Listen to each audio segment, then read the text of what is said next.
اسی طرح مزدلفہ بھی اللہ کی نشانی ہے، اسی طرح مینا بھی اللہ کی نشانی ہے۔ یہ تین میدان اللہ کی نشانی ہے، انشاءاللہ تینوں آج دکھائیں گے آپ۔ سب سے پہلے عرفات دکھائیں گے، ابھی عرفات میں جائیں گے۔ عرفہ سے جو لیا گیا ہے پہچان، اس کو پہچان کیوں کہتے ہیں؟ اس لیے مفسرین علماء نے لکھا ہے کہ آدم علیہ السلام اور حوا علیہ السلام کو جب زمین پہ اللہ رب العزت نے اتارا تو مختلف حصوں میں اتارا۔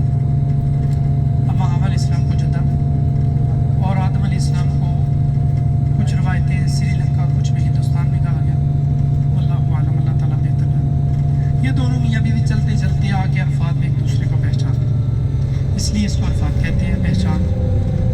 اور اس میدان میں بہت روئے، بڑی دعائیں مانگی آدم علیہ السلام نے، اما حوا علیہ السلام نے، اور کثرت سے دعائیں مانگی۔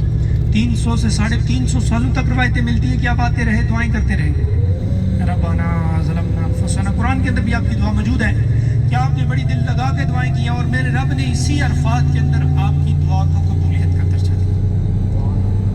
اور اسی عرفات میں جس پہاڑی کے اوپر آپ کی دعا قبول ہوئی ہے اس کا نام ہے جبل رحمت۔ وہ پہاڑی آج آپ کو دکھاتے ہیں، گاڑی روکے گی جس میں طاقت ہو اس کے اوپر چلے جانا، وہ چھوٹی اتنی بڑی نہیں ہے۔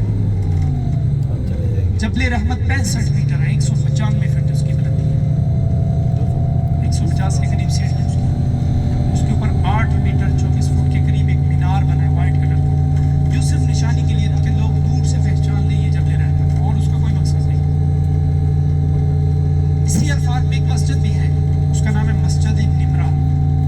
اس کے 6 مینار ہیں، 3 گنبد ہیں، 64 دروازے ہیں، 10 مرکزی دروازے ہیں۔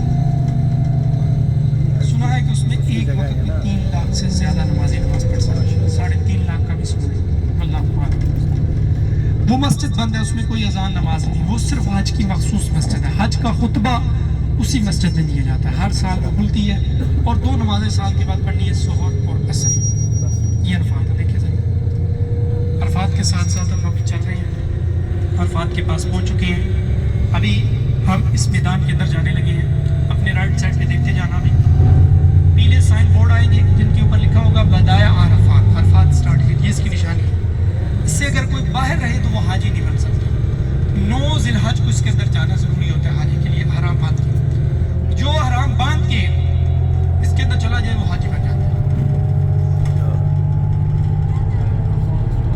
یہ حج کا سب سے بڑا رکن ہے، رکن اعظم اس کو کہا گیا، وقوف عرفہ ادا کرنا۔ یہ دیکھیں پیلے سائن بورڈ نظر آ رہے ہیں، اور وہ سامنے ایک پہاڑ بھی دیکھ لیں، وہ جو بڑا نظر آ رہا ہے اس کے قریب ہم جا رہے ہیں، اس کا نام ہے جبل سعد۔ سعد بن ابی وقاص رضی اللہ عنہ کے نام کا عشرہ مبشرہ، 10 صحابہ جن کو جنت کی بشارت دنیا میں سنائی گئی، ان میں سے سعد بن ابی وقاص رضی اللہ عنہ شامل ہے۔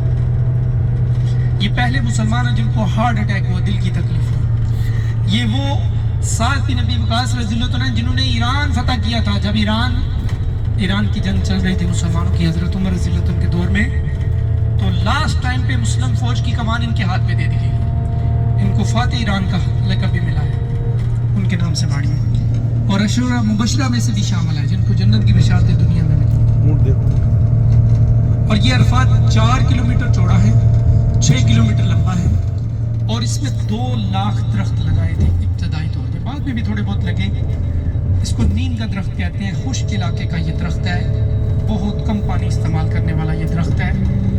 اور یہ سنا ہے کہ یہ پاکستان کا جو جنرل ضیاء الحق گزرا، اس نے اپنے دور حکومت میں یہ تحفہ دیے تھے سعودی گورنمنٹ کو، اس سے پہلے یہ میدان کی طرح تھا بالکل، واللہ اعلم۔ ابھی ہم انشاءاللہ اسی عرفہ کے اندر آپ کو لے کر چلتے ہیں، اور جبل رحمت کا جو ہے وہ منظر آپ کو دکھائیں گے، پھر انشاءاللہ اگلی زیارت کے لیے نکلیں گے۔ یہ برساتی نالے ہیں، بہت زیادہ جب بارش ہوتی ہے پہاڑی علاقوں میں تو یہ عرفات کے قریب جو ہے تب جو ان کے اندر پانی وغیرہ آتا ہے، عرفات کا پانی وغیرہ بھی جو سارا اسی میں سیوریج وغیرہ نکلتا ہے۔ ابھی عرفات کے اندر انشاءاللہ ہم داخل ہونے لگے ہیں، آپ نے دیکھتے جانا، سامنے مسجد نمرہ کی مینار بھی ہمیں نظر آنا شروع ہو جائیں گی۔ بہت بڑی مسجد ہے، کچھ حصہ عرفات میں ہے، کچھ حصہ عرفات سے باہر بھی ہے، مگر ہے ساری بند۔ یہ صرف کھلے گی جب حج کے لیے آئیں گے۔ اللہ رب العزت سے دعا ہے اللہ تعالیٰ مجھے بھی، آپ کو بھی، اور ہمارے خاندان سارے، ماں باپ، بہن بھائی، بیوی بچے، اہل و عیال، سب کو اللہ تعالیٰ عمرے کی طرح حج کی سعادت بھی عطا فرمائے، اور 9 ذی الحج کو آرام باندھ کے اس کے اندر آنے کی توفیق عطا فرمائے۔